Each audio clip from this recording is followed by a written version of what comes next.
Hey, I'm Adrienne with Fly Fitness, and I realized that I've been putting a few videos up, but I haven't stopped to explain to anybody who I am or what I do or why I'm doing it. So that's what I'm doing here now.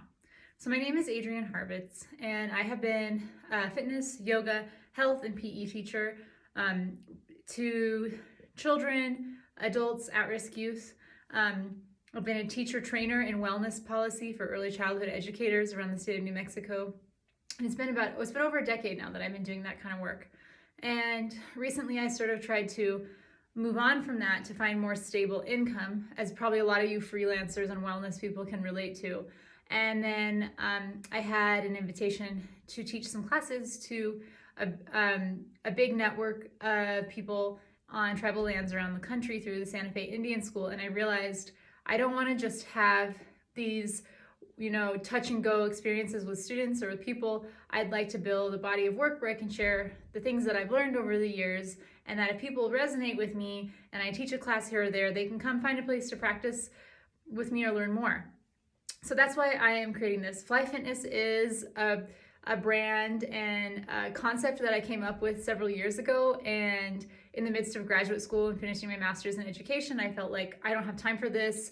I'm just gonna let it go. But when I was looking to resurrect something, I was like, that worked, I'm gonna go back to it. So let me explain to you what Fly Fitness is to me. So I have a little bit of hesitation to call myself really a yoga teacher. Yoga means to yoke, to join the parts of yourself. When I'm teaching yoga, I usually do this metaphor of that I learned from the yoga ed program, like this is your body, this is your mind, here we go. This is your body, this is your mind, and this is your breath or your spirit, whatever the parts are. When I have taught movement in schools, I really can't talk about spirit often because it's not the right environment, right? Education in the United States of America is pretty secular now, unless you're in a private school. So I explain that you have these different parts of yourself, and to yoke, to join them together. What happens?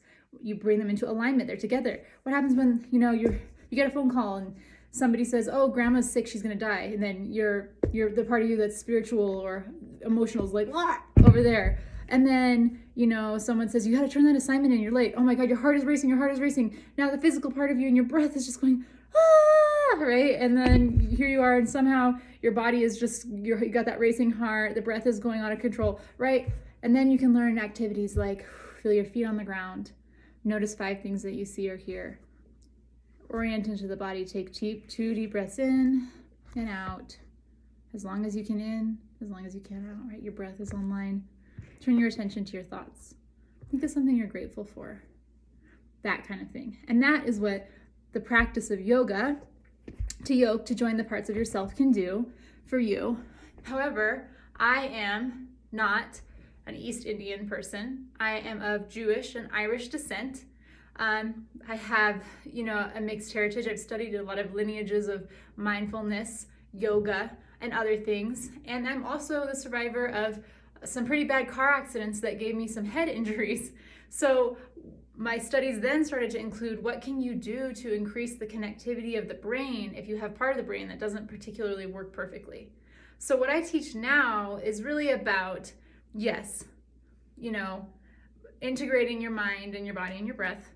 Yes, it's about working with stimulating both sides of the brain and creating connectivity in the brain. And yes, it's also about fitness, okay? So when you practice with me, there might be a variety of things. I might do short videos with breath work or just mindfulness exercises. I might explain sometimes how what we're doing actually is benefiting your brain.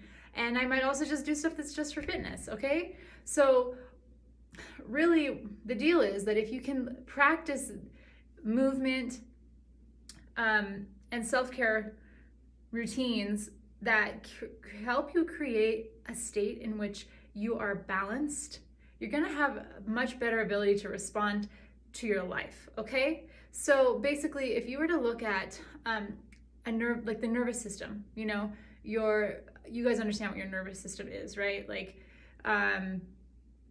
Really literally the nerves and your brain and the nerves that run through the whole body that help you move and breathe and all kinds of functions, right? This is like one of the most ancient parts of our body, back to when we were chasing tigers and lions and bears, prehistoric, saber-toothed, all that kind of stuff. And that part of us can get really hijacked. We live a life now where, you know, even though it's thousands of years later, we haven't changed that much as a being. And when horrible things happen, we still register them as this threat, this scary thing. But it could be that, you know, there's a virus killing thousands of people. It could be that you don't have money to pay your rent. It could be that there is a bear outside your house, but your body, your nervous system is going to register it the same way. When we were more wild, right, we had ways that we could get rid of that. Like, you know, if the animal didn't get us, you know, and we had frozen or whatever, we might go run back home. We were going to run and discharge all that stress. We might dance with our tribe, you know, that night around the fire. That synchronized rhythmic movement with your people, that was something that we used to do to discharge trauma and stress. There's a lot of things that people did, and we've lost a lot of those things. So basically, if you were to see the nervous system of like a healthy person, you know, you have highs and lows, it looks like a sine curve, pretty fluid and flowing. But when you get traumatic stress in the body, you might get stuck really up or stuck down or be going bing bong, bing bong, bing bong. Have you ever had like, you know, like anxiety, depression? Those are examples of that. But when you can learn to discharge the stress in the body, discharge the stress in the mind, reset, come back to believing you're safe, believing everything's going to be okay, find your breath, stay with that, you can come back to that flow. So that's another piece. And if you look at my logo, it's that, you know, that flow and then the crazy part and then coming back to flow. And that's what I'm talking about. So when I say live with flow, it's, you know, it's not like don't let bad things happen to you, be perfect. I'm the last person that's going to tell you that. I get myself stuck in trees all the time. I have a total propensity for like chaos. I will admit that. Like I just open and like, what's life gonna bring to me? What's it gonna do? What's it gonna do? But how do you get yourself out of that?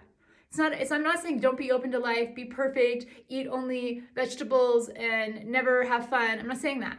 I'm saying, do you want to cultivate the skills for resilience, the ability to bounce back and find flow no matter what life puts in your way? We are living in unprecedented times of stress, unknown, crazy as human beings. So I'm just here to share what I know and try to be a resource and help. One of my favorite teachers was Tara Stiles, and she said, you know, I'm spiritual, you're spiritual, like we're all spiritual. Let's just get down to just being in our bodies and being free. And she used to say things like, you're healed, there's nothing wrong with you. The truth is that the biggest pharmacy in the world is between your ears. What you think absolutely changes how you feel and the reality of your life. And it's free. You can, you know, even Jewel, another one of my favorite people, she has a whole mindfulness meditation nonprofit now, and she talked about how as a young woman, just overcoming a lot of barriers she faced. She was homeless and trying to make it as a singer, and she, even in her songwriting, she had realized that if she had horrible negative thoughts, she could write a song or believe the opposite of it was true and then transform her reality. Those are antidote thoughts, one of her favorite things. So there's a lot of little things that we can all do and share, and that's all I want to do here. I don't think I'm enlightened. I don't intend to be. I don't feel like I'm above you.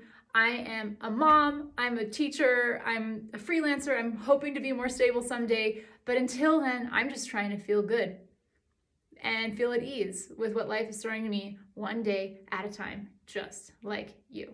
I'm not a perfect yoga person, I'm not a Pilates teacher with like sculpted everything. I'm me, and I'm here, and if you enjoy playing with me, I hope you'll stick around. All right? That's what Fly Fitness is all about. Thanks for tuning in.